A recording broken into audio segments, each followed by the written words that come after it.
اس وقت ملاقاتیں کر رہے ہیں اور جو ولسن جو ہیں وہ پاکستان ڈیموکریسی بل کے اوپر بڑا سیریسلی کام کر رہے ہیں، بائنڈنگ ریزولوشن کے اوپر بھی کام ہو رہا ہے، تو وہ آنے والے چند دن کے اندر جو ہے، یہ کافی دنوں سے کام ہو رہا ہے، چند دن کے اندر اس میں سے بہت کچھ نکل سکتا ہے۔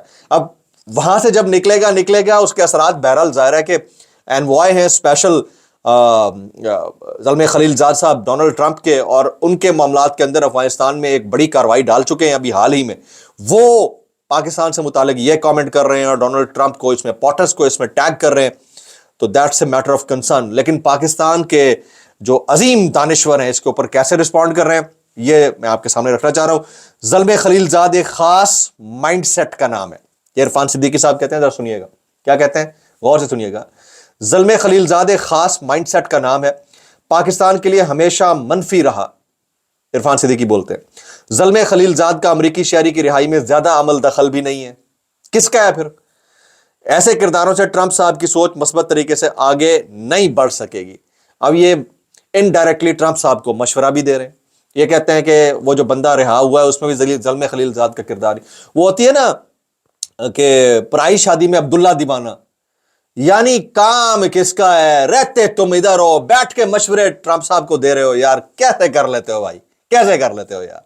مطلب اتنی عقل بھی کام نہیں کرتی۔ اور یہی حرکتیں انہوں نے اس وقت شروع کر دی تھیں جب رچرڈ گرینڈل نے اور جو ولسن نے ٹویٹ کرنا شروع کر دیے تھے، تو اس کا بہرحال خمیازہ انہیں بھگتنا پڑنا ہے آنے والے چند دن میں، اس مینڈیٹ چوری کر کے اقتدار میں آنے والی فارم 47 کی جعلی سرکار کو، اور اس میں زیادہ ٹائم نہیں ہے۔ اب ان کی حرکتیں میں آپ کو بتا دیتا ہوں۔ یہاں لوٹ سیل چل رہی ہے، لوگوں کے پاس کھانے کو پیسہ نہیں ہے، افطار تک مہنگا پڑ رہا ہے، کھجوریں نہیں خرید سکتے، اور حالات کیا ہے؟ وفاقی کابینہ نے اراکین اسمبلی کی تنخواہ اور الاؤنسز میں 188% کا اضافہ کر دیا، 188%، 5 لاکھ کو 18 یا 19 ہزار روپے منسٹر کی تنخواہ کر دی گئی ہے۔ مطلب اب حد ہو گئی ہے کہ یہاں پر جیسے لوٹ سیل چل رہی ہے، عوام کو کچھ کھانے کو نہیں مل رہا، پینے کو نہیں مل رہا، حالات خراب ہوئے اور ان کی حرکتیں ختم نہیں ہو کے دے رہی ہیں، تو یہ ایک پوائنٹ آف کنسرن ہے۔ اور پھر ان کا جو ٹارگٹ ہے اس مینڈیٹ چوری کر کے اقتدار میں آنے والی سرکار کا، یہ لوٹ سیل وہاں تک نہیں رکتی، اپنے رشتہ داروں کو بھگتا رہے، چلیں جی عمرہ کرنے چل رہے ہیں، سب چلتے ہیں، ٹھیک ہے بھائی آپ کی چوائس ہے۔ اور پھر ان کا ٹارگٹ کون ہے؟ ٹارگٹ صرف ایک واحد مخصوص سیاسی جماعت ہے، اس کا نام پاکستان تحریک انصاف ہے۔ ابھی میں کچھ خبریں پڑھ رہا تھا مختلف ذرائع سے، مصدقہ غیر مصدقہ، مبینہ غیر مبینہ، اسلام آباد پولیس نے پی ٹی آئی کے 59 سرگرم کارکنوں کی مبینہ گرفتاری مانگ لی ہے جی۔ وہ ہمارے ایک دوست ہیں حسین رفیق، وہ ٹویٹ کرتے ہیں کہ تحریک انصاف کے وہ لوگ جنہیں 26 نومبر کو گرفتار کیا گیا تھا، آج روزے کی حالت میں شدید حبس میں قیدی وین میں جب لایا گیا تو 7 افراد اس میں بے ہوش ہو گئے، اتنی سخت گرمی اس کے اندر تھی۔ اچھا، اس ساری سچویشن کے اندر کچھ لوگ بول بھی رہے ہیں، جسٹس انوار الحق پنو جو ہیں وہ بولتے ہیں کہ بندے کو اٹھا لیا جاتا ہے اور 6 ماہ تک پتہ نہیں چلنے دیا جاتا، جب اس طرح بندوں کو اٹھایا جاتا ہے تو نفرتیں بڑھتی ہیں، ملک میں اسمبلیوں سے بندے اغوا ہوتے ہیں، آپ یہاں کہانیاں سنا رہے ہیں۔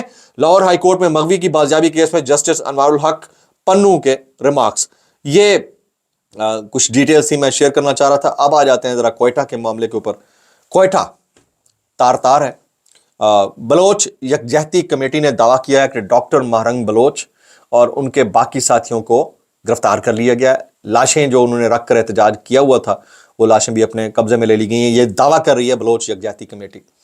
اس وقت جو بلوچستان کی کیفیت ہے وہ انتہائی افسوسناک، دیگرگوں اور ناگفتہ بہ ہے، اور اس کیفیت کے اندر فیڈریشن کو ریٹیلیٹ نہیں کرنا ہوتا، فیڈریشن کو آگ مزید نہیں بھڑکانی ہوتی، اس کے اوپر پانی ڈالنا ہوتا ہے۔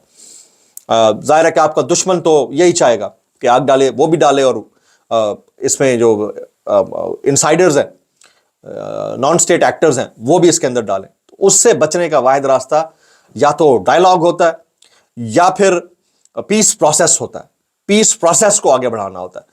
میں یہ دیکھ رہا ہوں کہ گزشتہ کئی دن سے اس کے اوپر لوگ کامنٹ بھی کر رہے ہیں، لیکن جوں تک نہیں رینگ رہی ہے اور حالات جوں کے توں ہیں، پتہ نہیں اس کا حل کیا سوچا گیا ہے، آئی ڈونٹ نو۔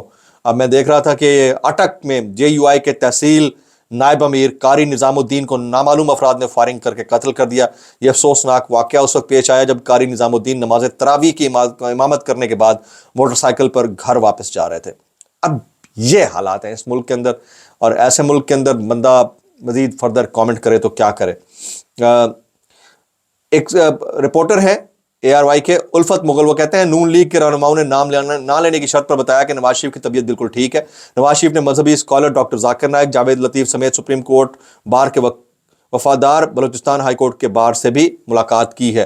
یعنی جو لوگ یہ پھیلا رہے ہیں کہ نواز شریف صاحب کی طبیعت ناساز ہیں، ان کے لیے اطلاع عرض ہے کہ وہ کیا پھیلا رہے ہیں اور کیسے کر لیتے ہو یار، کیسے کر لیتے ہو۔ مصطفیٰ نواز کھوکر کہتے ہیں جہاں رنجشیں بڑھ چکی ہوں کیا وہاں دل ایسے جیتے جاتے ہیں جو کوئٹہ میں ہوا ہے؟ اس کے اوپر انہوں نے طنز کیا ہے۔ میں اتنا کہنا چاہوں گا کہ عقل اور ہوش کے ناخن لینے کی ضرورت ہے، ورنہ حالات مزید خراب ہو جائیں گے اور ہاتھ سے نکل جائیں گے۔ دعا میں یاد رکھیے گا۔ السلام علیکم ورحمۃ اللہ وبرکاتہ۔